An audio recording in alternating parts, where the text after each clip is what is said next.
الرحمن الرحیم وبہ نستعین سبحانک لا علم لنا الا ما علمتنا انک انت العلیم الحکیم۔ عزیز طلبہ، چھٹا ناقص، ایمان کو توڑ دینے والی چھٹی چیز جس کو کتاب میں ذکر کیا گیا وہ ہے عبارت کے مطابق الاستہزاء باللہ او الرسول او بالقرآن او بأی شعیرۃ من شعائر الاسلام، کہ استہزاء کرنا۔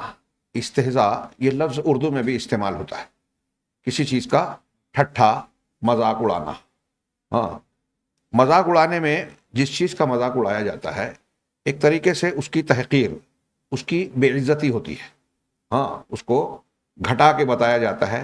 ہاں، تو استہزاء اللہ رب العالمین کا مذاق اڑانا، یا رسول صلی اللہ علیہ وسلم کا مذاق اڑانا، یا قرآن کا مذاق اڑانا، یا اسلام کے شعائر میں سے کسی شعار کا، عربی میں شعیرہ کہتے ہیں، اردو میں شعار، عربی میں بھی شعار کا لفظ استعمال ہوتا ہے میرا خیال ہے۔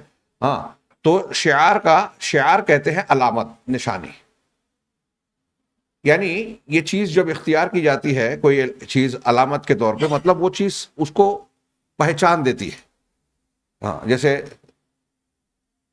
احسن البیان میں شیخ صلاح نے رحمہ اللہ نے مثال دی کہ جیسے جنگ میں ایک کوئی نعرہ متعین کرتے تھے کہ بھائی ہماری فوج کا اس جنگ میں یہ نعرہ رہے گا، اور یہ پہچان ہوگی کہ مطلب یہ ہمارا آدمی ہے۔ تو وہ جب نعرہ لگاتے تھے تو پہچان جاتے تھے کہ یہ ہمارے لوگ ہیں۔ اس کو کہتے تھے کہ یہ جنگ کا شعار ہے، پہچان اور علامت ہے۔ شعار وہ چیز ہوتی ہے جس سے شناخت ہو، پہچان آ جائے۔ تو اب اسلام کا شعار کا مطلب یہ کہ ایسے احکام اور ایسی چیزیں جس کو اللہ تبارک و تعالیٰ نے اسلام اور مسلمانوں کی پہچان اور علامت کے طور پر قرار دیا۔ ان الصفا والمروہ من شعائر اللہ، صفا اور مروہ اللہ کے شعائر میں سے ہے۔ ایسی چیزیں جس کے ذریعے سے پہچان ہوتی ہے کہ یہ آدمی مسلمان ہے، یہ اسلام کی تعلیم ہے، اس کو ہم کہیں گے کہ یہ اسلام کا شعار ہے۔ اللہ تعالیٰ نے، شریعت نے اس کو مقرر کیا۔ اب جیسے داڑھی ہے تو اہل علم نے کہا کہ داڑھی رکھنا، داڑھی کا مونچھ کاٹنا، داڑھی رکھنا، یہ شاعر اسلام میں سے ہے، اسلام کی پہچان میں سے ہے۔ قرآن میں اللہ رب العالمین نے وہ جو جانور جن کو ہدی اور حج کے لیے جو جانوروں کو متعین کیا جاتا ہے، اور حج کے بہت سارے جو احکام مناسک ہیں، ان کو شعائر اللہ کہا۔ وَمَن يُعَظِّمْ شَعَائِرَ اللَّهِ فَإِنَّهَا مِن تَقْوَى الْقُلُوبِ۔ تو اللہ تعالیٰ کے شاعر کیا ہیں؟ وہ احکام ہیں، اور ان احکام کے ذریعے سے اسلام یا مسلمانوں کی دوسروں سے تمیز ہوتی ہے، پہچان ہوتی ہے، یہ ان سے ممتاز ہوتے ہیں۔ کلیئر؟ شعار کا مطلب سمجھ میں آیا؟ تو اس ہیڈنگ کا یا اس ناقص کا معنی یہ ہوا کہ کوئی شخص اگر اللہ، رسول اللہ، اللہ تعالیٰ کی آیتوں یعنی قرآن، یا پھر اس کے احکام، یا کسی شعار اسلام کا جو اسلام کی پہچان ہے، شریعت نے مقرر کیا ہے، ایسی کسی بھی چیز کا ٹھٹھا اڑاتا ہے، مذاق اڑاتا ہے، اس کی تخفیف کرتا ہے، تو یہ عمل بھی اسلام سے خارج کر دینے والا، لا الہ الا اللہ اور ایمان کا توڑ دینے والا ہے، کیونکہ کسی چیز کی مذاق اڑانا اس کی بے عزتی ہے۔ ہاں، اور یہیں سے میں ضمناً ذکر کر دوں کہ اب اللہ یا رسول کی بے عزتی کرنا، استہزاء، یہ جب کفر ہے تو ان کی شان میں براہ راست گستاخی کرنا، یعنی مذاق ہو یا سنجیدگی سے، اگر کوئی شخص اللہ اور اس کے رسول کے جناب میں کوئی ایسی بات کہتا ہے ان کے بارے میں جو ان کی بے عزتی ہے، تو یہ صراحتاً کفر ہے، صراحتاً کفر ہے۔ یعنی شاتم رسول اس بنیاد پر مرتد ہو جائے گا اگر وہ مسلمان ہے، اور اگر ذمی ہے تب بھی، اور اگر مسلمان ہے تب بھی اسلامی حکومت میں اسے قتل کی سزا مقرر کی گئی ہے۔ ہاں، اس میں توبہ قبول ہوگی نہیں ہوگی وہ ایک علمی بحث ہے، اللہ کے یہاں قبول ہوگی، بندوں کے یہاں بھی دو اقوال ہیں، قبول ہوگی نہیں ہوگی، ہو یا نہ ہو، ٹھیک ہے آپ کی توبہ، ٹھیک ہے آپ کو مسلمان سمجھ کے مسلمانوں کے قبرستان میں دفن کریں گے، نماز جنازہ پڑھیں گے، اگر قبول ہونے کے معنی میں یہ مانا بھی جائے تب بھی اس شخص کی سزا موت ہوگی۔ ایک آدمی نے زنا کیا، زنا ثابت ہو گیا، اب وہ کورٹ میں ثابت ہونے کے بعد، اسلامی عدالت میں یہ جرم ثابت ہونے کے بعد کہ اس نے زنا کیا ہے، اس کے سزا سنائی گئی۔ اب وہ کہے کہ میں توبہ کر رہا ہوں، تو ٹھیک ہے توبہ کر لیا، سچی توبہ کیا، مان لیا، لیکن اس توبہ سے کیا قاضی کا فیصلہ چھوڑ دیا جائے گا؟ نافذ ہوگا، یہ حد ہے، حد شرعی۔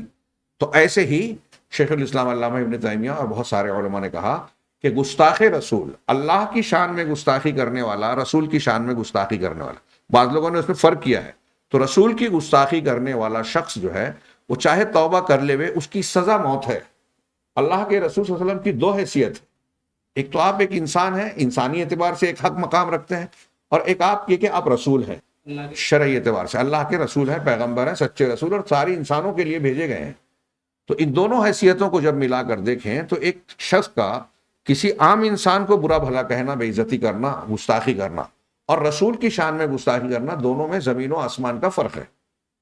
ہاں، تو اہل علم کا یہ موقف ہے اس آیت اور اس قسم کی، اور جو آگے اس کی دلیل جو آ رہی ہے سورہ توبہ کی، ان دلیلوں کی روشنی میں کہ کسی بھی نبی کا، اللہ کا اور رسول کا، الرسول میں جناب محمد رسول اللہ علیہ وسلم تو بطریق اولا ہے، کسی بھی رسول کا اگر کوئی مذاق اڑاتا ہے، ان کی شان میں گستاخی کرتا ہے. گستاخی کا یہ معنی اور شان میں استہزاء کا معنی میں فرق ہے، لیکن جس کا استہزاء کرنے پر اگر کافر ہے تو گستاخی میں بدرجہ اولا کفر ہوگا. یعنی وہ زیادہ بڑی بات ہے استہزاء سے. اس کو ڈائریکٹ ایک آدمی استہزاء کر رہا ہے تو یہ بول سکتا ہے کہ ارے میں مذاق کر رہا تھا لیکن میرا مطلب یہ نہیں تھا، میں تو بس مذاقاً کہہ رہا تھا. ایسا ہوتا ہے نا کہ آپ کو میں برا کہہ دوں، آپ جب غصے میں کہہ دیں نہیں نہیں میں تو مذاق کر رہا تھا، مطلب سیریسلی میں یہ بات نہیں کہہ رہا تھا، سنجیدگی سے نہیں کہہ رہا تھا، وہ ایک واضح کرنا چاہتا. لیکن جو براہ راست گستاخی کر رہا ہے تو اگر مذاق ہے تو بھی یہ آ گیا، اور مذاق نہیں سیریس ہے تو اور برا ہو گیا. یہاں تو وہ مراد لے رہا ہے اللہ کے رسول صلی اللہ علیہ وسلم قرآن کی کسی آیت یا اللہ تبارک و تعالیٰ کی شان میں گستاخی کر رہا ہے تو یہ کفر ہے. ایک مومن بندہ، ایمان کا تقاضا یہ ہے کہ ان چیزوں کا احترام کرے، ان کے تقدس، احترام اور تعظیم کا پہلو اس میں غالب رہے. یہ ایمان کا تقاضا ہے. ہاں، ہمارے یہاں بہت سارے مسلمانوں کو بھی دیکھا جب ہنسی مذاق کی بات کرتے ہیں، کچھ لوگ ایسے ہوتے ہیں وہ کامیڈین بنتے ہیں، لوگوں کو ہنسنے ہنسانے کی بات کہتے ہیں. بہت سے لوگوں کو شوق ہوتا ہے لطیفہ گوئی کا، مجلسوں میں ایسی باتیں کہنا جو جس سے لوگ ہنسے. تو اس کا بھی ایک دائرہ ہونا چاہیے، اس میں جھوٹ نہیں ہونا چاہیے نمبر ایک، اور اس سے سب سے بڑھ کر کہ دین کی کسی چیزوں کے تعلق سے تحقیر، تخفیف یا استہزاء کا پہلو نہیں نکلنا چاہیے. میں نے سنا ہمارے پاکستان کے بھی بعض جو ہیں مزاح والے جو ہیں وہ جنت جہنم، فرشتے، عذاب جہنم کا عذاب، ملک الموت، ان سب چیزوں پہ لطیفے اور ہنسی مذاق کی باتیں کہتے ہیں. جیسے مثال کے طور پہ وہ عمر شریف کا ایک سنا، کچھ لوگوں نے نقل کیا کہ وہ عورتوں میں شرع اموات گھٹ گئی. بولے کیسے؟ بولے وہ اللہ تعالیٰ بھیجتا ہے ملک الموت کو، تو وہ آ کے رات میں تاڑتا ہے کہ اس عورت کی روح نکالنی ہے، ہاں کل فلاں ٹائم پہ. اب دوسرے دن جب آتا ہے رات میں دیکھے، دوسرے دن آتا ہے تو عورت ملتی ہی نہیں ہے، کیونکہ رات میں وہ میک اپ تھی، صبح میں میک اپ اتر جاتا ہے تو پہچانتا ہی نہیں ہے ملک الموت. یہ ہنسانے کے لیے بول دیا. لیکن غور کیجئے کہ ایمانی اعتبار سے کیا یہ بات ٹھیک ہے؟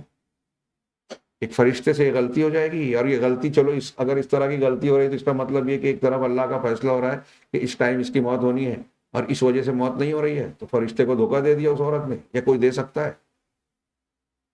یہ ہمارے ایمانیات کے خلاف ہے. ایسے ہی وہ کہا کہ وہ جانے دیے، اسے نقل بھی نہیں کرتا کہ جہنم میں دیکھا کہ فلاں کو یہ عذاب ہو رہا ہے تو اس نے کہا کہ اللہ مجھے بھی یہ عذاب چاہیے، تو کہا یہ اس کی نہیں، اس کی عذاب ہے. ایک بڈھے آدمی کو جوان لڑکی کے ساتھ، نام بھی لیتے ہیں وہ، تو کہا یہ آدمی کی نہیں بلکہ اس عورت کی سزا ہے. تو اس قسم کی باتوں سے قرآن و حدیث، اب ایک جہنم کا تذکرہ سننے کے بعد صحابہ کا کیا عمل ہوتا تھا؟ ڈر جاتے تھے، رونے لگتے تھے، اللہ کے عذاب کے خوف سے توبہ استغفار کا جذبہ ابھرتا تھا، ہے نا؟ یہ جذبہ ابھرتا تھا کہ اللہ کسی طرح ہم کو بچا لے. ہم یہ سوچتے ہیں ایک ایمان والے کا یہ تھا. اب آپ اگر اس کو مذاق بنا دو گے، لطیفہ بولو گے، تو جہنم کی جس تذکرے سے پڑھنے سے جو خوف دہشت ہونی چاہیے، جو اس کا اثر ہونا چاہیے، وہ اثر ختم ہو جائے گا. آپ اس کو دنیا کی ہلکی پھلکی چیزوں کی طرح لے رہے ہیں، اس کا مطلب یہ ہوا. میری بات سمجھ رہے ہیں؟ ہاں. تو بہت سارے لطیفوں میں اس طرح کی باتیں بیان کرتے ہیں کہ وہ کفر ہو جاتا ہے. بہت سے لوگ اشعار میں، شعر شاعری میں ایسی باتیں کہتے ہیں سراسر ان چیزوں کی تخفیف ہوتی ہے. وہ ارے حوروں، جنت میں حوروں کا ملنا وہ تو بہت پرانی ہو جائیں گی، بڑھیا ہو جائیں گی. بڑے میاں ہیں، ایک آدمی جائیں گے، یہ مولوی صاحب ملا شاعروں نے اور ادیبوں نے اس طرح کی باتیں کی کہ داڑھی والے اور یہ سب جا کے حوروں سے کھلواڑ کر رہے ہیں، مذاق کے طور پر اس کا ذکر کرتے. ہاں، وہ داڑھی والے جو ہیں جو جنت میں جائیں گے، آپ یہاں ان کی داڑھی کو خوبصورتی کے خلاف سمجھتے ہو، حالانکہ یہ بھی نہیں ہے، لیکن جنت میں وہ لوگ انتہائی حسین و جمیل ہوں گے. اور دنیا میں جو لوگ دین پر عمل کرتے ہیں نا، وہ دنیا کی لذت بھی سب سے زیادہ حاصل کرتے ہیں، یہ ان کو پتا ہے نہیں. ہاں جی کچھ کہہ رہے ہیں.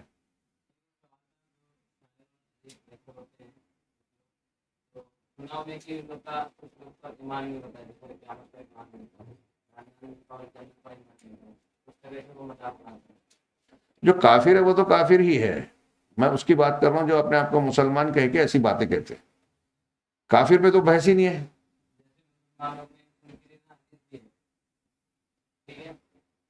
نہیں ٹھیک نہیں ہے.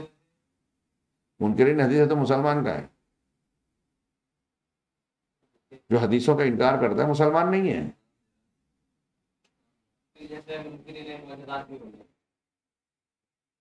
آپ کا سوال کیا ہے میں سمجھ نہیں پا رہا ہوں.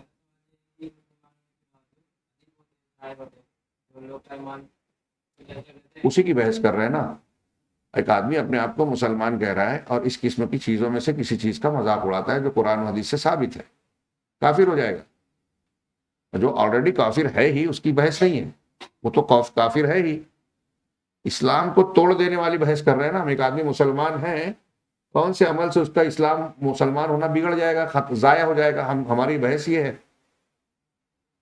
سمجھ رہے ہیں. تو میں جو بھول رہا تھا، دیکھیے مثال ایک اور میرے دماغ میں آئی تھی، بھول گیا میں. نہیں اور کچھ تھی کہ جیسے جو شعرا کی باتیں ہیں، ہاں جیسے وہ حوروں کا تذکرہ کر رہا تھا. کسی نے کہا وہ کچھ لوگ یہ کہ داڑھی والے اور یہ لوگ کھیلیں گے کودیں گے اور مذاق اڑاتے ہیں. مطلب وہ یہ تاثر دیتے ہیں کہ یہاں یہ خشک ہیں، تو وہ جو کلبوں میں فیشن والے آدھے ادھورے کپڑوں میں ناچتے گاتے ہیں وہ لذت حاصل کر رہے ہیں دنیا کی. بہت بڑی بے وقوفی میں ہے. وہ دنیا کی اصلی لذت سے محروم ہے جو گناہوں کے راستے پہ چل رہے. متقی پرہیزگار دیندار آدمی، میں ایسا مانتا ہوں اور آپ بھی مانیں گے اگر غور کریں گے، کہ دنیا کی جو لذتیں ہیں وہ بھی صحیح طریقے سے بالکل صحیح اور بھرپور لذت وہی اٹھاتا ہے. آپ دیکھیے کہ ہم لوگ جو ذبیحہ کھاتے ہیں، بہت سے لوگ کھاتے ہی نہیں ہیں، گوشت ہی نہیں کھاتے، محروم ہیں. بہت سے لوگ جانور کھاتے ہیں تو ذبیحہ نہیں جھٹکے والا کھاتے ہیں. وہ بھی کھاتے ہیں جو خبیث جانور ہیں، سانپ بچھو مینڈک کیڑے مکوڑے اور معلوم ہے خنزیر، ایسی چیزیں جو خبیث ہیں. تو اس میں وہ جھٹکے کا کھاتے ہیں، حرام چیزیں کھاتے ہیں، تو حقیقی لذت سے وہ بھی محروم ہیں. وہ لوگ جب مسلمانوں کا کھانا کھاتے ہیں، ذبیحہ کھاتے ہیں، تو یہ قبول کرتے ہیں کہ اس کی لذت میں اور ہم جو کھاتے ہیں اس کی لذت میں بہت فرق ہے، پسند کرتے ہیں اسے. آپ غیر مسلموں کو کھلا کے یہ پریکٹیکل میں ترجمہ کر لے، کوئی ایک نہیں، یہ ایسی چیز ہی نہیں ہے کہ اس کی کوئی لمبی چوڑی دلیل دینا پڑے. تجربہ کر لے. ایک آدمی اگر انصاف والا ہے تو وہ کھاتے ہی بولے گا کہ یہ زیادہ لذیذ ہے. تو اسلام ہمیں کھانا بھی لذت دار کھلاتا ہے، چاہے روکھا سوکھا ہو. دوسرے اس سے محروم ہے، چاہے بہت چمک دمک دکھتی ہو، بہت سجا سجو کے پیش کیا جاتا ہو. ہاں. اور ایسے ہی ہر معاملے میں، عورتوں کے معاملے میں. جوش ملیح آبادی نے کہا حوروں کا انتظار کرے کون حشر تک، مٹی کی بھی ملے تو روا ہے شباب میں. یہ دنیا والی کو مٹی کہہ رہا ہے، مٹی کی ہے جی. تو حشر تک، خیر یہ تو اس میں تو دوسرا پہلو ہے. کچھ لوگ اور طریقے سے جنت جہنم کا، جنت کی نعمتوں کا مذاق اڑاتے ہیں، ہاں، اور سمجھتے ہیں کہ بڑا تیر مار رہے ہیں. تو اس قسم کا استہزاء، مذاق اڑانا، شرعی احکامات یا کسی شریعت کے شعار کی تحقیر کرنا، بے عزتی کرنا، یہ کفر ہے. یہ ہیڈنگ کی تشریح بھی نیچے مختصر سی تشریح دلیل کے ساتھ بیان کی گئی ہے. سماعت فرمائے، عبارت دیکھیے. کہہ رہے ہیں من استہزأ باللہ او بالرسول او بالقرآن او بالدین او بالملائکہ او بالعلماء من اجل علمہم او استہزأ بأي شعیرۃ من شعائر الاسلام كالصلاة والزکاة والصیام والحج والطواف بالکعبہ والوقوف بعرفۃ او استہزأ بالمساجد او بالاذان او باللحیۃ او بالسنۃ النبویہ الی غیر ذلک من شعائر اللہ فہو کافر. تھوڑی سی لمبی ہے مثالیں دینے میں، کہ کوئی شخص اگر اللہ کا یا قرآن کا یا دین کا یا فرشتوں کا یا علماء کا، ان کے علم کی وجہ سے، علماء کا ان کے کردار کی وجہ سے بھی ہو سکتا ہے، علماء کا ان کے دین کا علم سیکھتے ہیں تو بے عزتی کر رہے ہیں، علماء کا ان کے علم کی وجہ سے، یا اسلام کے شعائر اور اس کی نشانیوں اور امتیازی شان. شعار کسی دین کے اس طریقے کو کہیں گے جو اس دین کی پہچان ہے. کسی چیز کو دیکھ کے آپ کہتے ہیں کہ یہ ہندو مذہب کا ہے. جیسے کوئی عورت اگر کشکا لگاتی ہے، سندور ڈالتی ہے، تو دیکھتے ہی سمجھ جاتے ہیں کہ یہ ہندو ہے.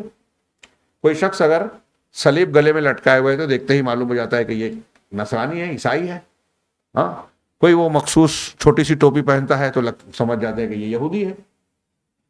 ہاں، ایک خاص لباس پہنتے ہیں سنیاس لینے والے تو دیکھ کے جان جاتے ہیں کہ یہ جین مذہب کا ماننے والا ہے. تو جس چیز سے اس کے مذہب کی، اس کے دین کی پہچان ہو رہی ہے، اس کو کہیں گے یہ اس مذہب کے کا شعار ہے، پہچان. تو ایسے ہی اسلام کے جو پہچان کی چیزیں ہیں جس کو شریعت نے بنایا ہے، تو شاعر اسلام میں سے کسی شعار کا کوئی مذاق اڑائے، جیسے نماز، زکوٰۃ، روزہ، حج، کعبہ کا طواف کرنا، عرفہ میں وقوف کرنا، یا مسجدوں کی کا مذاق اڑائے، یا اذان کا مذاق اڑائے جیسے کچھ لوگ کرتے ہیں غیر مسلموں کی ہاں میں ہاں ملانے کے لیے، یا داڑھی کا مذاق اڑائے، یا نبی صلی اللہ علیہ وسلم کی کسی سنت کا مذاق اڑائے. اب اس میں بہت ساری چیزیں آ گئی قرآن حدیث کے احکامات کی. اگر ان میں سے کسی چیز کا، جیسے میں چار شادی کا اور دوسری چیزوں کا کہہ رہا ہوں، چار شادی کے مذاق اڑاتے ہیں، مخالفت کرتے ہیں، اور ناجائز تعلقات کے تعلق سے کہتے ہیں کہ ہو جاتا ہے، عمر کا تقاضا ہے. تو زندگی کا عجیب بات ہے. ہاں، ہمارے مسلمانوں میں بھی یہ رجحان پایا جاتا ہے. زنا پہ اتنا سخت رد عمل ہمارا سماج آج نہیں کرتا جتنا دوسری شادی پہ کرتا ہے. تو جو چیز اللہ نے حلال کی ہے، آپ کو اس پہ سوال ہے، آپ کی زمین پر شکن آتے ہیں، پیشانی پر. اور جس چیز کو اللہ نے حرام کیا آپ بولتے چل جائے گا. ہاں، یہ کوئی ایک جگہ نہیں ہے، ایسے کئی جگہ ہے. میں اس کی مثال دیتا ہوں. زکوٰۃ لینے میں کچھ لوگوں کو شرم آتی ہے، سود لینے میں کوئی حرج نہیں محسوس کرتا. اس کو اللہ نے حلال کیا تو یہ ان کے لیے باعث شرم ہے، اور اس کو حرام کیا تو اس کو لینے میں ڈھٹائی سے آگے بڑھ جاتے ہیں، تعویل کرتے ہیں، راستے ڈھونڈتے ہیں. تو بہرحال یہ انہوں نے کئی مثالیں دی. ان مثالوں کو سامنے رکھیے، یعنی قرآن، حدیث، اللہ کے نبی صلی اللہ علیہ وسلم، فرشتے، ہماری ایمانیات کی کوئی چیز، عذاب قبر ہو، جنت اور جہنم ہو، جو ایمانیات کا حصہ ہے ہماری یقینیات میں، اور قرآن حدیث سے کا واضح ثبوت ہے. یا قرآن کا مذاق اڑائے، یا قرآن و حدیث کی بنیاد پر اسلام کا کوئی عمل ہے، عبادت ہے، جیسے کہ یہاں انہوں نے مثالیں دی. ان میں سے کسی چیز کا کوئی استہزاء کرے، ٹھٹھا اڑائے، مذاق کرے تو وہ کافر ہے. اب اس کی دلیل دے رہے ہیں. قال اللہ تعالی، اللہ تعالیٰ نے فرمایا، قل اب اللہ و آیاتہ و رسولہ کنتم تستہزئون لا تعتذروا قد کفرتم بعد ایمانکم. آپ ان سے کہیے کہ کیا اللہ کے ساتھ اور اس کی آیتوں کے ساتھ اور اس کے رسول کے ساتھ تم استہزاء کرتے ہو، مذاق اڑاتے ہو؟ بہانے مت کرو، عذر پیش نہ کرو. لا تعتذروا، عذر مت کرو. قد کفرتم بعد ایمانکم، تم اپنے ایمان کے بعد تم نے کفر کا ارتکاب کیا. مسلمان تھے لیکن یہ جو حرکت تم نے کی ہے اس کے بعد تم کافر ہو گئے، مرتد ہو گئے. ان نعف عن طائفۃ منکم نعذب طائفۃ بانہم کانوا مجرمین. اگر ہم تم میں سے کسی طائفے کو، کسی گروہ کو، جو یہ منافقین تھے ان کے بارے میں بھی وضاحت کر رہا ہوں، اگر معاف بھی کر دیں تو دوسرے ایک طائفے کو عذاب دیں گے اس وجہ سے کہ وہ مجرمین تھے. مطلب کچھ لوگ اس میں پھسل گئے، کچھ کم درجے کے ہوں، ان کی نیت اور ارادہ نہ ہو، لیکن کچھ لوگوں نے جان بوجھ کے ایسا کیا تو وہ مجرم ہیں، ان کو چھوڑیں گے نہیں، ان کو عذاب دیں گے، اللہ تعالیٰ نے فرمایا. اس آیت کے شان نزول میں آپ نے کتاب التوحید پڑھی ہے، اس میں شیخ محمد عبد الوہاب رحمہ اللہ نے الاستہزاء بالرسول و باللہ و بآیاتہ و برسولہ اس کا عنوان قائم کیا اور اس آیت کو ذکر کیا. اس آیت کے شان نزول میں ایک روایت کو ذکر کیا کہ غزوے سے ایک لوٹ رہے تھے صحابہ کرام، اللہ کے رسول صلی اللہ علیہ وسلم بھی تھے، تو راستے میں ایک جگہ رکے تھے، تو بعض منافقین نے مذاق اڑاتے ہوئے کہا کہ ہم نے اپنے ان اصحاب کو، یعنی اللہ کے رسول صلی اللہ علیہ وسلم اور صحابہ کرام کے بارے میں کہا، ان سے زیادہ کھانے والا اور ان سے زیادہ مقابلے کے وقت بزدل کسی کو نہیں پایا. ہاں، پیٹ میں بہت بڑھے ہوئے ہیں، ارغب بطونا، یعنی پیٹ میں کھانے پینے کی بڑی رغبت رکھتے ہیں، مطلب جس کو ہم اپنی زبان میں پیٹو کہہ لیں کہ یہ سب سے بڑے پیٹو ہے. اور اجبن عند اللقاء، کہا کہ ان سے زیادہ مٹ بھیڑ کے وقت، دشمن سے سامنا اور مٹ بھیڑ جب ہو، لقاء، تو اس وقت یہ سب سے زیادہ بزدل ہے. یہ ان کی برائی بیان کی اللہ کے نبی صلی اللہ علیہ وسلم اور صحابہ کی. تو وہاں ایک صحابی موجود تھے، انہوں نے کہا کہ تو جھوٹا ہے، بلکہ تو منافق ہے، میں اس بات کی خبر اللہ کے رسول صلی اللہ علیہ وسلم کو دوں گا. تو اس نے کہا کہ نہیں، ہم تو بس انما کنا نخوض ونلعب، ہم تو بس کھیل تماشا کر رہے تھے، ٹائم پاس، راستہ گزارنے کے لیے. ہم لوگ کرتے ہیں نا، گاڑی میں کچھ لگا لیتے ہیں، موسیقی. صحابہ کرام قرآن پڑھتے تھے. تو اس نے کہا کہ ہم کھیل تماشا کر رہے تھے, بس اتنا ہنسی مذاق کر رہے تھے. تو صحابی کہا کہ نہیں, میں اللہ کے رسول کو بتاؤں گا. آپ وہاں پہنچے, تو جب صحابی پہنچے تو اس سے پہلے یہ جو بولنے والا تھا یہ ڈر کے مارے یہ بھی پہنچ گیا تھا, اور رسول اللہ صلی اللہ علیہ وسلم جس سواری پہ چڑھ گئے تھے اس کی لگام پکڑ کر, ہاں اس کی زین کا ایک حصہ پکڑ کر وہ معذرت کر رہا تھا. تو کہہ رہا تھا کہ انما کننا نخوض ونلعب, اللہ کے رسول ہم تو بس ہنسی مذاق کر رہے تھے. قرآن میں یہ آیت جملہ نقل کیا اللہ نے کہ جب آپ ان سے پوچھیں گے تو کہیں گے کہ ہم بس کھیل تماشا کر رہے تھے, کھیل کود کر رہے تھے. تو اللہ نے آگے اس کے جواب میں کہا, قل, آپ ان سے کہیے, اب اللہ و آیات ہی و رسول ہی کنتم تستہزئون, مذاق کے لیے تمہیں یہی چیزیں ملی ہیں, اللہ کے ساتھ, اس کے رسول کے ساتھ اور اس کی آیتوں کے ساتھ استہزاء کر رہے ہو, ان کا مذاق اڑا رہے ہو. لا تعتذروا قد کفرتم بعد ایمانکم, یہی جملہ محل استشہاد ہے کہ اب بہانے عذر مت کرو, تم نے ایمان لانے کے بعد کفر کیا. کس چیز کو قرآن نے یہاں کفر کہا؟ استہزاء باللہ, استہزاء بالرسول, استہزاء بالآیات, ساری چیزوں کو کفر کہا آیت نے. اور واقع میں اللہ کے رسول اور صحابہ کرام کے ساتھ استہزاء تھا صلی اللہ علیہ وسلم. کلیئر؟ فالذی یستہزئ بشیء مما جاء بہ الرسول, فالذی یستہزئ بشیء مما جاء بہ الرسول فرضا او واجبا او سنتا فإنہ یکون مرتدا عن دین الاسلام. تو جو شخص ما جاء بہ الرسول, اللہ کے رسول صلی اللہ علیہ وسلم کی لائے ہوئی تعلیمات میں سے کسی چیز, بشیء, کسی چیز کا استہزاء کرتا ہے, ٹھٹھا اور مذاق اڑاتا ہے, تو وہ چاہے لائی ہوئی چیز فرض ہو یا واجب ہو یا سنت ہو, تو ایسا شخص جو ایسی کسی بھی چیز کا مذاق اڑاتا ہے, ٹھٹھا کرتا ہے, تو وہ دین اسلام سے اس وجہ سے مرتد ہو جائے گا, پیٹ پھیرنے والا. واضح؟ وقال سبحانہ, اور اللہ سبحانہ و تعالی نے فرمایا, ان الذین اجرموا کانوا من الذین آمنوا یضحکون وَإِذَا مَرُّوا بِهِمْ يَتَغَامَزُونَ. یہ کفار اور مشرکین کا ایک شیوا بتایا کہ ان کی اکثریت والے معاملے میں, جہاں اہل ایمان ان کے آمنے سامنے رہتے تھے, ان کے ساتھ ان کا برتاؤ طریقہ کیا تھا, رویہ کیا تھا. آج بہت ساری جگہوں پہ یہ دیکھنے میں آتا ہے. تو یہ آیتیں غور سے ملاحظہ فرمائیں کہ جن لوگوں نے جرم کیا, ہاں, وہ ان لوگوں سے جو ایمان لائے, مومنوں سے, مومنوں پر ہنستے ہیں, ہنسی اڑاتے ہیں. یضحکون, ان پر ہنستے ہیں, بیٹھے دیکھے یہ کیسے ہیں, یہ ایسے ہیں, یہ ویسے ہیں, ان کے ہاں تو ایسا, ان کے ہاں تو ویسا. تو مسلمانوں پر ہنستے ہیں, مذاق اڑاتے ہیں, بھپتیاں کستے ہیں. وَإِذَا مَرُّوا بِهِمْ يَتَغَامَزُونَ, اور جب ان کے پاس سے گزرتے ہیں تو آنکھوں سے اشارہ کرتے ہیں. مقصد بے عزتی کرنا, مذاق اڑانا, ان پر اور ان کے دین پر تانا کرنا, کسنا ہے. ارے دیکھ, اشارہ کرتے, تو اشارے کرتے ہیں, آنکھوں سے اشارے کرتے ہیں ان پر تان کے لیے, ان کی بے عزتی کے لیے. ہاں, وَإِذَا انْقَلَبُوا إِلَىٰ أَهْلِهِمْ انْقَلَبُوا فَكِهِينَ, اور جب اپنے گھر میں لوٹتے ہیں تو بڑے دل لگیاں کرتے ہیں. احسن البیان میں ترجمہ کیا, مطلب خوش گپیاں کرتے ہیں. اب خوش گپیاں کیسے کرتے ہیں؟ مسلمانوں کا مذاق اڑاتے ہوئے. ارے مسلمان ایسے ہیں, ویسے ہیں. آج دیکھیے, آج کے ماحول میں بھی ایسا چلتا ہے بہت ساری جگہوں پر. اور فاکہین کا ایک ترجمہ یہ بھی ہے کہ خوشحال رہتے ہیں. اپنے گھر میں جاتے ہیں تو بڑی خوشحالی میں رہتے ہیں, تناسانیاں ہیں, سارے آرام کے اسباب ان کو میسر ہے. تو اب اللہ نے جب ان کو اپنی نعمتوں سے نوازا ہے جس سے وہ خوشحال ہیں, تو اس پر تو انہیں اللہ کا شکر گزار بننا چاہیے, ایمان لانا چاہیے, اللہ تبارک و تعالیٰ کا احسان ماننا چاہیے. تو بجائے اس کے وہ الٹا نہ صرف یہ کہ اللہ کے دین کو نہیں مان رہے ہیں, دین کے ماننے والوں کو اور دین کی تعلیمات کا مذاق اڑا رہے ہیں.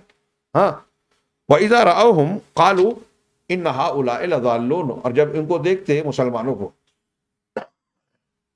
تو کہتے کہ یہ لوگ تو یقیناً یہ لوگ تو بڑے بھٹکے ہوئے اور گمراہ ہیں. یعنی جو حق پر ہے اس کو گمراہ کہتے ہیں, جیسے آج دیکھ رہے ہیں ہم. ہاں, قتل عام کرنے والے, حقوق انسانی کے ٹھیکیدار, امن قائم کرنے والے. ابھی دیکھیے کہ صرف صلح کا پہلا مرحلہ ہوا ہے غزہ کے معاملے میں. بائیڈن اور سب لوگ جو ہے کریڈٹ لے رہے ہیں, ہم نے قائم جنگ بند کرائی. ابے ہتھیار تم دے رہے تھے, پیسے تم دے رہے تھے, اسرائیل کے خلاف کوئی بھی پابندی اور مقدمے کی بات جب اقوام متحدہ میں پیش ہوئی تو امریکہ اور یہ لوگ مخالفت کر رہے تھے، ویٹو کر رہے تھے. ہاں، اور آج کریڈٹ لے رہے ہیں ہم نے صلح کرائی. آن ریکارڈ بھی اگر تعداد مانے جس سے 2 گنا 3 گنا زیادہ ہے شہید ہونے والوں کی، تو 47,000 تک کہہ رہے ہیں لوگ لاشیں ملی. اور ابھی بھی صلح کے مسودہ تیار ہو رہا ہے اور حملے بند نہیں ہوئے، کچھ نہ کچھ چالو ہے. کتنے گھر تباہ ہو گئے. ہاں، بقول ایک شخص کے کہ بموں نے بھی مارا، بھوک پیاس اور دواؤں کے نہ ملنے نے بھی مارا، موسموں کی شدت نے بھی مارا. ہاں، ہر وہ چیز جو فلسطینیوں کی مدد کر سکتی ہے ان پر روک لگائی. دوا، کھانا، ہاسپٹلز کو تباہ کر دینا، ڈاکٹروں کو مار دینا یا ان کو قید کر دینا کہ ان کو علاج بھی نہ کرنے کا موقع ملے، علاج بھی نہ ملے، دوائیں بھی نہ ملے. تو یہ سب کر رہے ہیں. اور اس کو کروانے والے، اس کی پشت پناہی کرنے والے، ہتھیار فراہم کرنے والے وہ امن چین والے بنے ہیں، اپنے آپ کو امن والا بولتے ہیں، اور ان کے مقابلے میں مسلمانوں کو دہشت گرد کہتے ہیں. اس میں صحیح غلط ابھی جانے دیجیے. جو بھی مسلمان انتہا پسندی کا الزام اسلام پر لگاتے ہیں، مسلمانوں پر لگاتے ہیں. پوری دنیا میں مسلمان ہر جگہ مظلوم ہے اور مجرم بھی یہی ہے نا. یہ میڈیا کا اور حکومتوں کا اور اس روش کا جادو ہے، نتیجہ ہے. لیکن دنیا اگرچہ جھوٹ بولا جا رہا ہے لیکن دنیا جان بھی رہی ہے کہ یہ جھوٹ ہے. دنیا دیکھ بھی رہی ہے کہ مسلمان مظلوم ہے. ہاں، ان چیزوں کا نتیجہ مسلمانوں کے حق میں بھی انشاءاللہ اچھا ہوگا اگر ہم ایمان اور صبر والے ہیں، اور غیر مسلموں پر بھی بالآخر اس کا اثر پڑے گا. اتنا کرنے کے بعد یہ پیچھے کیوں نہیں ہٹتے؟ یہ حقانیت کی دلیل ہے اسلام. اب اتنی مخالفت کے باوجود آج بھی دنیا میں سب سے تیزی سے کسی مذہب کو لوگ قبول کر رہے ہیں تو وہ اسلام ہے. ہمارے یہاں سلو رفتار ہے. ابھی دیکھیے ہمارے یہاں 2 نمونے موجود ہیں ہے نا. دنیا میں یورپ اور امریکہ میں اتنی مخالفت کے باوجود سوچئے تھوڑی دیر کے لیے، میں تو بولتا ہوں غیر مسلم بھی اگر سوچیں تو ان کو یہ سوچنا چاہیے کہ پوری دنیا آخر اسلام کو ہی ٹارگٹ کیوں کرتی ہے، نمبر 1. اور اتنا ٹارگٹ کرنے کے بعد مسلمان پیچھے نہیں ہٹتے اور نئے لوگ مسلمان ہوتے جا رہے ہیں. کیوں؟ یہ اس کی حقانیت کی چیختی چلاتی دلیل ہے بہت بڑی. لیکن جو لوگ ناحق ہیں، یہ کفار و مشرکین کی روش ہے کہ جب حق کا رد نہیں کر پاتے، اس کے سیل روا کو روک نہیں پاتے تو مذاق اڑاتے ہیں، گستاخیاں کرتے ہیں. رسول کی گستاخی، قرآن کے احکامات کا مذاق، عورتوں کو برقعے میں رکھ دیا، عورتوں 4 شادی کے، اس کو جو ہے مذاق کا اور اعتراض کا پہلو بنا دیا. اور اتنا بیان کرتے ہیں کہ کچھ مسلمان بھی جو یورپ اور امریکہ سے مروب اور متاثر لوگ ہیں، جاہل لوگ، وہ سمجھتے ہیں کہ عقل شعور اور جدید ترقیات کا کھلے مزاج کا تقاضا یہ ہے کہ ہم بھی اس پر اعتراض کریں، اس کا مذاق اڑائیں، اور کچھ لوگ مذاق اڑانے لگتے ہیں. تو کہا اللہ تعالیٰ نے کہ جب یہ اپنے گھروں میں لوٹتے ہیں تو جب جب انہیں دیکھتے ہیں تو قالوا ان هؤلاء لضالون، یہ لوگ تو بڑے گمراہ ہیں. وما ارسلوا علیہم حافظین، اور ان کو ان لوگوں پر پاسمان بنا کر، نگراں بنا کر نہیں بھیجا گیا کہ آپ ان کا حساب کتاب لیں. فَالْيَوْمَ الَّذِينَ آمَنُوا مِنَ الْكُفَّارِ يَضْحَكُونَ، تو آج کے دن ایمان والے کفار پر ہنسیں گے. تم دنیا میں تم ہنستے تھے، اب قیامت کے دن اہل ایمان ان پر ہنسیں گے. یہ ان کی دنیا کی ہنسی کا گویا بدلہ ایک ہے، جواب بھی ہے. عَلَى الْأَرَائِكِ يَنظُرُونَ، تختوں پر، اریکہ تخت، چھپر کھٹ ترجمہ کچھ لوگ کرتے ہیں، یعنی جو مسندیں ہیں، اعلیٰ مسندیں ہیں، شاہی قسم کی، اعلیٰ قسم کی، جنت میں جو ہوگی، تو ان مسندوں پر بیٹھے ہوئے دیکھ رہے ہوں گے. هَلْ ثُوِّبَ الْكُفَّارُ مَا كَانُوا يَفْعَلُونَ، کفار کو تو بس جو وہ کرتے تھے اسی کا بدلہ دیا گیا ہے، اسی کا عوض دیا گیا. ثواب بدلے کو کہتے ہیں، نہیں بدلہ دیا گیا مگر وہی جو وہ کرتے تھے. تو اس میں آپ دیکھیے کہ کفار کی روش بتائی گئی کہ وہ مومنوں اور ان کے دین پر جو ہے بھپتیاں کستے، اشارے بازیاں کرتے، تان کرتے، اور ان پر ان کی ہنسی اڑاتے، مذاق کرتے. تو یہ کافروں کا کام ہے ایمان اور اہل ایمان کا مذاق اڑانا. وقال سبحانہ، نوح علیہ السلام کے بارے میں وَكُلَّمَا مَرَّ عَلَيْهِ مَلَأٌ مِّن قَوْمِهِ سَخِرُوا مِنْهُ، ہاں جی نَسْخَرُ مِنَّا فَإِذَا نَسْخَرُ مِنْكُمْ کما تسخرون. حضرت نوح کی قوم کے لوگ سخریہ، مذاق اڑاتے تھے.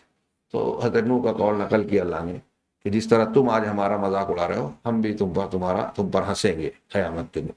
اسی بات کو یہاں ذکر کیا. ماشاء اللہ بارک اللہ فیک. وقال سبحانہ وَإِذَا رَأَيْتَ الَّذِينَ يَخُوضُونَ فِي آيَاتِنَا فَأَعْرِضْ عَنْهُمْ. جب تم دیکھو ان لوگوں کو جو ہماری آیتوں میں خوض کرتے ہیں.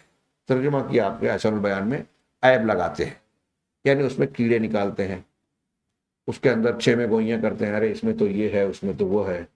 تو جب تم دیکھو کہ ہماری آیتوں کے سلسلے میں کوئی کیڑے نکال رہا ہے، اس میں عیب جوئی کر رہا ہے، ہاں پخ نکال رہا ہے، فَأَعْرِضْ عَنْهُمْ، تو ان سے اعراض کرو، ان کو چھوڑ دو، ہٹ جاؤ ان سے.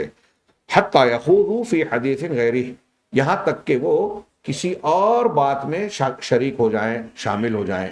خاض یخوض داخل ہونا گھسنا، تو کسی اور بات میں مشغول ہو جائیں، اس وقت آپ ان کی مجلس میں رہو. اگر وہ اللہ کی آیتوں کا مذاق اڑا رہے ہیں، اللہ کے دین میں کیڑے نکال رہے ہیں، اعتراض کر رہے ہیں، تو ایسے لوگوں کے ساتھ ادھر دیکھیے، قرآن حدیث کا مذاق اڑانے والے، قرآن کا حدیث کا انکار کرنے والوں کی مجلس میں نہیں بیٹھنا ہے. ان کو دیکھو تو اعراض کرنا ہے. جو صحیح حدیثوں کا رد کرتے ہیں ان کے ساتھ ہم لوگ پیچھے چل رہے ہیں. ابھی میں تذکرہ کر رہا تھا مولانا مودودی صاحب کا اور بعض لوگوں کا، تو کچھ لوگ ان کے پیچھے چلنے تھے. اللہ تعالیٰ کہہ رہے ہیں ان سے اعراض کرو. ہاں حتیٰ یخوضوا فی حدیث غیرہ وَإِمَّا يُنْسِيَنَّكَ الشَّیطَانُ فَلَا تَقْعُدْ بَعْدَ الذِّکْرِ مَعَ الْقَوْمِ الظَّالِمِینَ. اور اگر شیطان تمہیں بھلا ہی دے، اگر تم بھول چوک میں ایسے لوگوں کی مجلس میں بیٹھے ہو، ایسے کام میں شریک ہو گئے ہو، تو پھر بعد الذکر، یاد دہانی کے بعد، یاد آنے کے بعد ان کے جو ہے ظالم لوگوں کے ساتھ بیٹھنا بھی نہیں. کبھی بھول چوک میں لا علمی میں بیٹھ بھی گئے ہو تو یاد دہانی جب ہو گئے کہ یہ ایسے ہیں، تو ان کے ساتھ ان کی مجلس میں نہیں رہنا ہے. واضح؟ تو ایسے لوگوں سے، مذاق اڑانے والوں سے دور رہنے کا حکم ہے. اس میں بری صحبت سے اجتناب اور خاص طور سے قرآن و حدیث کی مخالفت کرنے والوں سے دوری بنانے کی تعلیم ہے. اور اس سے یہ سبق بھی ملتا ہے کہ اللہ کی یہ آیت کہہ رہی ہے کہ اگر کوئی ایسی شخصیت ہے جس کی تقریر میں، درس میں، خطاب میں، بیانات میں قرآن حدیث کی مخالفت ہے، بدعت کی تائید ہے، حدیثوں کا رد ہے، صحیح حدیثوں کی خلاف ورزی ہے، تو اس کو لائک نہیں کرنا، اس کے درس کو فارورڈ نہیں کرنا. لیکن آج بہت سے مسلمان اور نئی نسل کے نوجوان ایسا کر رہے ہیں. وقال سبحانہ، اللہ سبحانہ و تعالیٰ نے فرمایا، یخوضوا فی حدیث غیرہ، یہاں تک کہ اس بات کے علاوہ جو مذاق اڑانے والی باتیں ہیں اس سے ہٹ کر وہ کسی اور کام میں مشغول ہو جائیں، کسی اور بات چیت کر. تو کوئی اور بات کر رہے ہیں تو ٹھیک ہے تمہارا رکنا، دین کی بات کر رہے ہیں، قرآن حدیث کی یا اللہ رب العالمین کے دین میں کیڑے اور عیب نکالنے والا کام کر رہے ہیں، تو یا تو آپ اس کا رد کرو، روک دو. نہیں کر سکتے تو وہاں سے ہٹ جاؤ. مباح والے بات چیت ہے، یہ والی بات ہے. ہاں اب اگر وہ دوسری کوئی ایسی بات کر رہے ہیں جس میں کوئی حرج کی بات نہیں ہے، دین سے متعلق بات نہیں کر رہے ہیں، تو ٹھیک ہے. وقال سبحانہ وقد نزل علیکم فی الکتاب ان اذا سمعتم آیات اللہ یکفر بها ویستہزأ بها فلا تقعدوا معهم حتى يخوضوا فی حدیث غیرہ. یہاں اور کلیئر یہ حکم آ گیا جو پچھلی آیت میں تھا کہ اور اللہ تعالیٰ نے الکتاب میں تمہارے لیے یہ بات نازل کر دی کہ جب تم سنو کہ اللہ کی آیتوں کا انکار کیا جا رہا ہے اور یستہزأ بها، یا اس کا استہزاء کیا جا رہا ہے، ٹھٹھا اڑایا جا رہا ہے. انکار، استہزاء، اگر دونوں میں سے کوئی بھی عمل آپ کو دکھ رہا ہے کہ یہاں اللہ کی آیتوں کا مذاق اڑایا جا رہا ہے یا کفر کیا جا رہا ہے، تو فلا تقعدوا معهم، تو ان کے ساتھ نہ بیٹھو، ان کی مجلس میں نہ رہو. حتی یخوضوا فی حدیث غیرہ، یہاں تک کہ وہ کسی دوسری بات میں مشغول ہوں، کوئی اور بات کر رہے ہوں اور تم موجود رہو تو چل جائے گا. لیکن دین کا انکار ہو رہا ہے، دین کا مذاق اڑایا جا رہا ہے اور آپ وہاں موجود رہو، ہٹو نہیں، تو نہیں چلے گا. کیوں؟ آگے کا حکم ہے اذن انکم اذن مثلہم، اگر تم ان کے مذاق اڑانے، استہزاء کرنے اور کفر کرنے کے باوجود وہاں بیٹھے ہو، ان کے ساتھ ساتھ ہو، تو تب تم انہی کے مثل ہو جاؤ گے، یعنی تم بھی کافر ہو جاؤ، یعنی تم اللہ کے آیتوں کا مذاق اڑانے والے میں شریک ہو رہے ہو، تم اس عمل کے حصے دار ہو جاؤ گے. واضح؟ اذن انکم اذا مثلہم ان اللہ جامع المنافقین والکافرین فی جہنم جميعا، اور یاد رکھو اللہ تعالیٰ منافقین اور کافروں کو جنت میں سب کو اکٹھا کرنے والا ہے۔ اب آپ کہاں ہو مذاق والی مجلس میں شریک ہو کہ آپ بھی منافق نہ بنو، کہ اپنے آپ کو مسلمان کہتے ہو لیکن ایسی مجلسوں میں شریک ہوتے ہو جہاں اللہ کی آیتوں کا مذاق اڑتا ہے، انکار ہوتا ہے، تو پھر آپ بھی انہی جیسے ہو جاؤ گے، اور جب انہی جیسے ہو جاؤ گے تو جہنم میں جن کو جمع کیا جائے گا ان میں تم بھی رہو گے۔ اللہ ہمیں محفوظ رکھے۔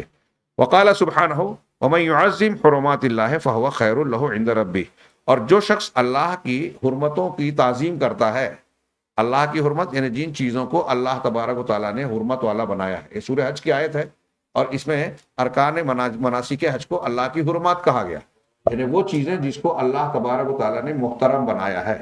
جو اللہ کے احکامات ہیں وہ ایک مومن بندے کے لیے احترام والی چیزیں ہیں، اور اسی کو حرمات اللہ کہا گیا، یعنی وہ ایسی ہیں کہ اللہ نے ان کو ہمارے لیے دین کا حصہ بنایا، اللہ نے اسے ہمارے لیے محترم بنایا، اس معنی میں وہ حرمات ہیں۔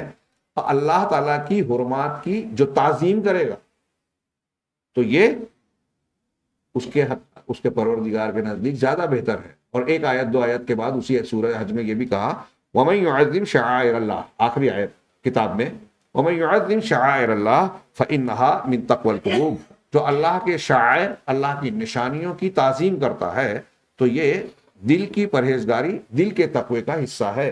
اس کا مطلب پہلی آیت میں اور دوسری آیت میں تعظیم کا لفظ ہے، تو اللہ کے جو شعائر ہیں، اللہ کی جو حرمات ہیں، ایک مومن بندہ اور تقوی کے تقاضے کے مطابق اس کی عزت کرنی چاہیے۔ اب اگر کوئی مذاق اڑا رہا ہے